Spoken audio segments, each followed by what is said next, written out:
Okay, so here's something that I've wanted to play around with for a little while because I think it will be interesting and also useful, right? There is an ultimate coming out soon in just over a month's time. It should be like 4.5 weeks' time.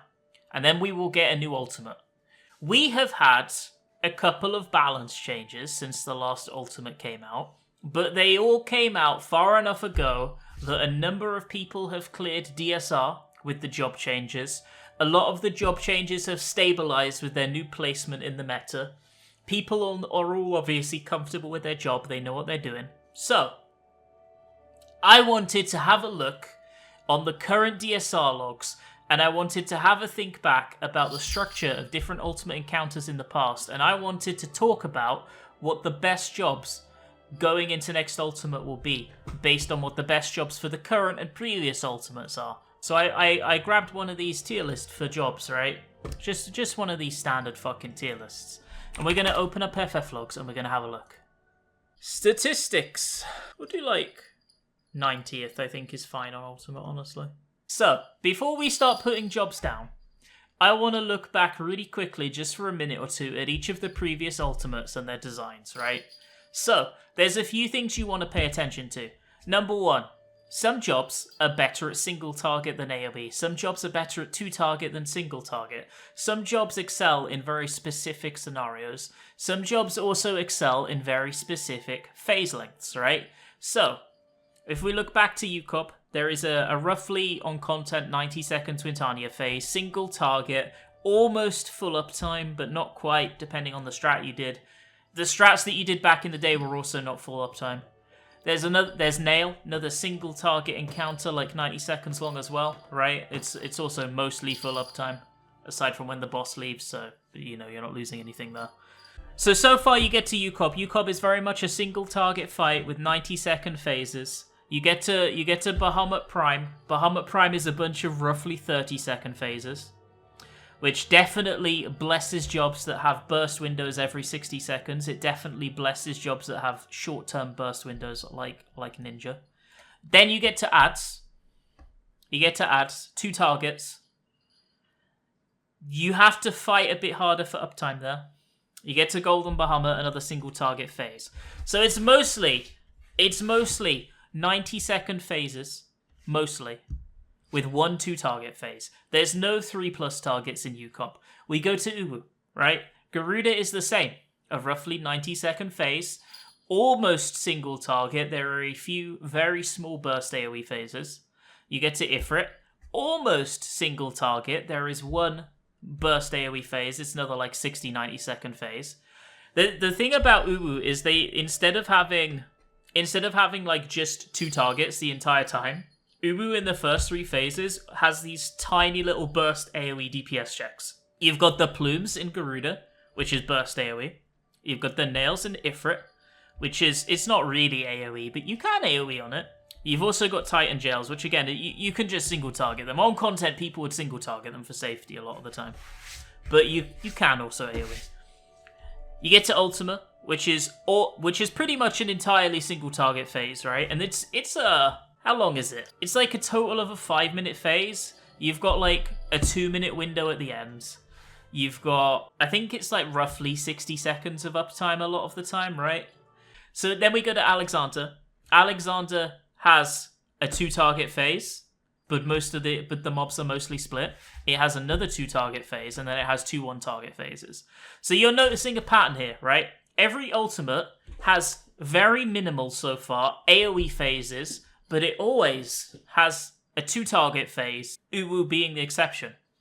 Now we look most recently at DSR. We ignore the first phase because there's a checkpoint, who gives a shit. Thornton is literally Bahamut, right? You have these roughly 30-second uptime phases. You have these downtime mechanics in between, and it very much favors jobs like Ninja. Then you get to Nidhogg, which is a full uptime phase. Very much favors jobs that are good in extended full uptime phases. How long is Nidhogg? I think Nidhogg's only like 90 seconds as well, right? I think Nidhogg's like 90 seconds too. I can't remember. Then you have a 2-target phase with Eyes, but you can't really AoE. Nidhogg's exactly 2 minutes. Oh, okay. You've got the Eye phase, which is fake AoE, right? It's fake 2-target. You get to Thornton 2, which is the exact same as Thornton 1. Very short uptime phases, followed by big downtime mechanics. You get to Double Dragons, which is literally ad phase from UCOB. It's a 2-target phase with equalization checks. And then you get to Dragon King Thornton. So what we can take from all of that is here is what you can expect from an Ultimate encounter, right? Here is what you can expect will be good in Ultimate. Jobs that, number one, have really good single target and or 2-target. AoE is less important. Number two, jobs that have stockpile excel in Ultimate because there are so many periods where there is, number one, either downtime, or number two, because the phases aren't super intense. Once you reach a level of comfort with the previous phase, there is nothing you need to worry about. So you normally stockpile with your gauges and move it on to the next phase because the only DPS check that really matters is the Dragon King Thornton check. So stockpile jobs are really good. Single target and 2-target jobs are really good. And also, each of those fights have at least 1 or 2 phases that really excel with jobs that have really high burst DPS and some kind of 1-minute burst. Let's have a look and see what jobs are doing good in DSR right now. This is the most recent. We do 90th, we'll look at 95th as well. Dragoon's top, Ninja's second, Reaper's third. I don't think that surprises anyone, right? Dragoon is a job that is really fucking good single target, and it's really fucking good 2-target. Ninja, insane burst DPS every minute, and a massive 2-minute buff, a massive 2-minute window. It makes sense that the jobs that were considered really fucking good going into DSR are still the jobs that are really good. Reaper received a big buff, and Reaper is also probably the best stockpile job on the whole in the game. For example, Reaper and Dragon King Thornton, disgusting, very, very good. Monk is Monk. And I think one thing to pay attention to here is between Ninja and Samurai, there's 100 DPS. Between these 4 jobs, there's 100 DPS. So all of these jobs are very good, right? Now we'll look at the casters. Black Mage is roughly where you'd expect, right? Black Mage is very slightly below all of the melee. Black Mage is one of those jobs. I like to think of Black Mage as a little bit of a paladin, but for DPS. It's going to sound weird, but there's a reason for it. So the thing about Black Mage is that Black Mage is always doing consistent damage. It has a couple of spikes, a couple of damage spikes, but not too many. Black Mage also doesn't really care that much how well it plays into buffs, right? On average. And in Ultimate, you normally won't be thinking about how you play into buffs on a Black Mage. You'll just be doing your rotation, right? Summoner is about 200 behind. And Red Mage is basically equal with Summoner. These two are basically identical. I would say, personally, that when you're in a situation where Red Mage and Summoner equal on DPS, then Red Mage is a better pick. Because Red Mage has more mitigation and it has reses. Then you've got the last boys, the ranged. We'll look at tanks and healers after, by the way. But I want to do DPS first. Dancer's obviously on top. Bard is actually not too far behind now. But Machinist is still bomb. So now that we know that, where do we want to rate each job? You think because of Magic Barrier? Yes, but if it's like DSR, you don't think Varese was actually that useful. I think in Ultimate in general, how do I explain it? In a blind proc scenario, I think that having the extra raise definitely does help. The thing about Ultimates is that, yes, there are a lot of mechanics that are going to insta-kill you, right? They're going to insta-kill you if you lose a player. But if you have access to 3 reses, you still have very good recovery. And when you're doing 1,000 pulls to kill a fight, if you're able to recover 50 of those pulls from an extra res, those 50 pulls equal out to so much time, right? So even if the overall percentage of pulls that you save is lower, because the number is so much higher, it's still a lot of prog time that you can save. I think that Dragoon is an S tier job in Ultimate. I think that Dragoon gets slept on a lot, and it's always good. Every time, it's always good. Was it good in T in the end? Yes. I can remember, actually. I'll tell you guys a little story. When we went into T blind prog, we were not super confident in what we felt about Dragoon, so Rald actually started T prog on Samurai. And within, the first, 2 or 3 lockouts, he was like, you know what, fuck this, I'm going Dragoon. And Dragoon was such a good choice. Dragoon was sick. It was so good. It's great in DSR. It's been good in every single ultimate. I think that you cannot go wrong with Dragoon. I think that Ninja is also very sick. Can't believe you did that to him. Yeah, I feel bad. I think that Ninja is also very sick. The thing about Ninja is it always does damage. I think that Dragoon and Ninja, maybe I'm a Heavensward boomer, but I genuinely still think that Dragoon and Ninja is the fucking god duo. I fucking love Dragoon Ninja. I think they offer so much to a raid. I'm gonna do something slightly controversial here. I put Samurai in C tier. For ultimates, I'm gonna bully him. I think Samurai's a little bitch in ultimates because there are so many 30-second phases that, number one, you don't get to use your dot properly. You don't get full value from your dot. Number two, even in scenarios where you do get full value from your dot, it's not outright DPSing the people who don't need to care about their dot. They don't need to judge the duration of the dot and whether it'll work. They just do their rotations, and they're still out DPSing this guy. The one thing that I can say in defense of Samurai is that he's a really good dance partner target. Why would you need a really good dance partner target when you have, say for example, Monk, who is also a really good dance partner target and is overall right now a stronger job than Samurai? Monk is just better. Monk's better. Monk's better. It's just how it is. I'm sorry, Samurai. Monk's just better. I think that there is one job that is the MVP in Ultimate Prog, and it's Astro. And I think that if you leave Astro out, you are making your prog more difficult for no reason whatsoever. And I think a lot of people would probably agree with me on that. Astro has access to so much free healing. It's absolutely insane that it increases your overall group DPS. Astro also has access to all the mitigation you need to go alongside a shield healer to give you a really, really easy time mitigating everything. I know that some people simp really hard for double shield, but I genuinely don't. I've done DSR double shield, and it was nowhere near as good as doing Astro and a shield healer. It was nowhere near as good. And it hurts me to say that because I don't really like Astro. I don't really enjoy it, but it's so good. Reaper's A tier. Okay? The reason that Reaper is A tier and not B tier is specifically because of resource building. Reaper is one of those jobs that really excels on that, and on Ultimate you get to do that all the time. When you get to the end of Thordan, you get to build all of your resources. You go into Nidhogg with a big fucking burst. You come out of Nidhogg building your resources. You go into Eyes with a big fucking burst. You get to build all your resources at the end of Eyes. You go into Transition with a big fucking burst. You do that every single phase on Reaper. And it's the most prominent with the fact that every pre-final phase has no DPS check. Ads didn't have a very high DPS check. It had a DPS check, but it wasn't super high. Ultima, you would build your resources at Annihilation to go into Suppression. On T, you'd build your resources for Perfect Alexander. You'd normally have loads of time to do that. And on DSR, you'd build your resources in Phase 6. And Reaper fucking shits on everyone when it gets to do that. When it gets to build full resources going into a phase, it's really, really strong. I think Red Mage is A tier for ultimates. I genuinely think Red Mage is A tier.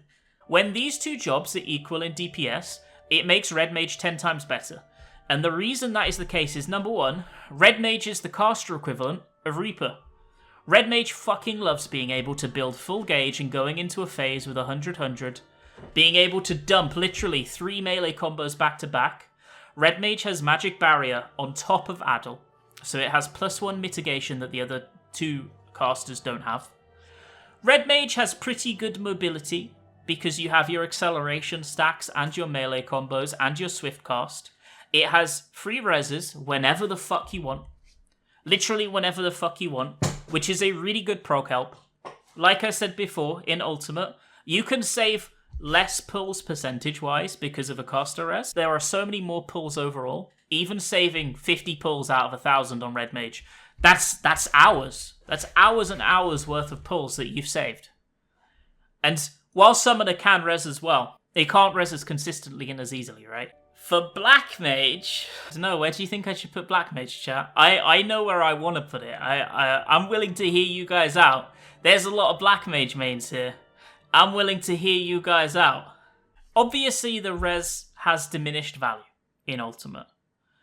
Black Mage also offers a lot more DPS than both of the other casters by like a couple of hundred, and a couple of hundred DPS is pretty significant.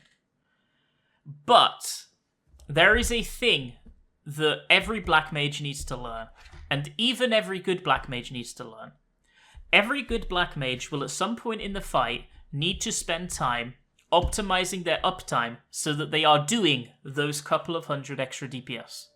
And if they do not take the time to do that, then their DPS probably isn't going to be much higher than a summoner. And you know what that means? Sometimes that means extra wipes, which means extra prog time. I think I'd probably put Black Mage B. I think it brings different things to the table than Summoner. I don't think it's substantially worse than Summoner. I do think that Red Mage is the best caster in Ultimate Prog, on the whole. We are talking about current patch, right? I know that there's changes happening. Paladin, dog shit. Piece of shit. Get rid of him. Delete him. Piece of shit. Bad job. Literally just bad. It has the longest cooldown on its invuln. It has the least personal mitigation, which it's supposed to make up for by the fact that it has, for example, wings. But the problem is that wings is only good during downtime for extended transitions, and most of the times uptime where you can use it, the healers have enough mitigation, or reprisal is enough, or the group is split so the wings can't even be used effectively. Wings has such limited use, where it is better than any other mitigation cooldown, that it's barely even worth mentioning. It has the worst burst right now. It can't stockpile. It's just bad. I think for Ultimate, Dark Knight is S tier. Because Dark Knight is the opposite of Paladin in almost every way. I think that Dark Knight is probably the best tank on the whole right now. Both in terms of damage, where it's definitely the best tank. In terms of stockpile, where it's also the best tank. In terms of personal mitigation, where it's also the best tank. I would say that Warrior's probably... I'd put it here, actually. I think I'd put it A tier. The reason that Gunbreaker is S tier is because Gunbreaker, arguably, I think that Heart of Corundum is really, really broken. Bolide is pretty good. It's also a 60-second job, which, like Warrior, means that it does DPS on the windows that matter for ultimate encounters. It does a lot of damage. I think that these two tanks are so good that you have to make a real argument to bring anything other than them. I'm sorry, Machinist. I know that you're a stockpile job. I know that you can do good damage. I know that Machinist is better in Ultimate than it is in Savage. But I'm sorry, Machinist. I'm sorry. I can't put it any higher. I just can't. Dancer, you kind of have to put in S tier, because it's the best ranged. Actually, I might put it in A tier, I think. Maybe not S tier. I don't think you put it in S tier. Dancer and Bard. So Dancer has quite a lot to offer, right? Dancer's got Curing Waltz. Curing Waltz is pretty strong. Dancer has really good burst. It has Standard Step and it has Tech Step. And I think that the Meteors in Thordan 2 were a perfect example of how fucking good it can be in a burst phase scenario, especially in AoE. How much it can offer to reduce stress on other players. I'd put Dancer S tier because otherwise you're suggesting that it's not worth bringing a Fizz ranged at all. I think that it's worth bringing a Fizz ranged because of 5%, not just because of the capabilities of the jobs individually. I think that if 5% didn't exist, there would be much more of a discussion as to whether to bring a ranged or not. I think Bard's B. I think Bard's B. Bard is about 100 DPS behind Dancer, and about 30-ish DPS in DSR on the 90th, ahead of Machinist. Bard sits squarely in the middle in DPS between these two. However, as has been mentioned a few times, Bard doesn't really enjoy downtime because it fucks with their rotation. I think the Bard is a fine pick. I don't really have much to say about it. It's whatever. It exists. You could play it if you wanted. It's not as good as Dancer. It's not as bad as Machinist. It's just kind of in the middle. I suppose it's nice that it has Nature's Min. It synergizes pretty well with something like a Scholar. In general, I'm going to put both of these in A tier for different reasons. Because I think they are both good, but they are both good at different things.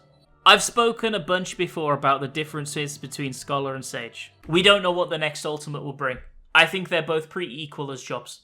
Scholar's good when you need really fucking huge fat off shields. Sage is much better in movement scenarios.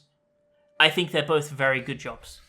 They could both excel. Scholar might be way better than Sage. Sage may be way better than Scholar. We don't know. All I know is both of these jobs are good, and you should be able to play both of them if you're a shield healer.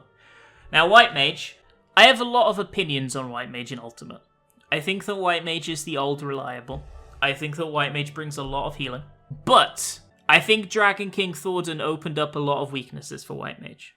When White Mage can't stand in Cure 3, it gets in trouble very quickly when there's massive heal requirements. And in a phase like Dragon King Thordan, where the group is split into 2 or 3 groups, and you can't Cure 3 the entire party, it's no better than Astro at healing.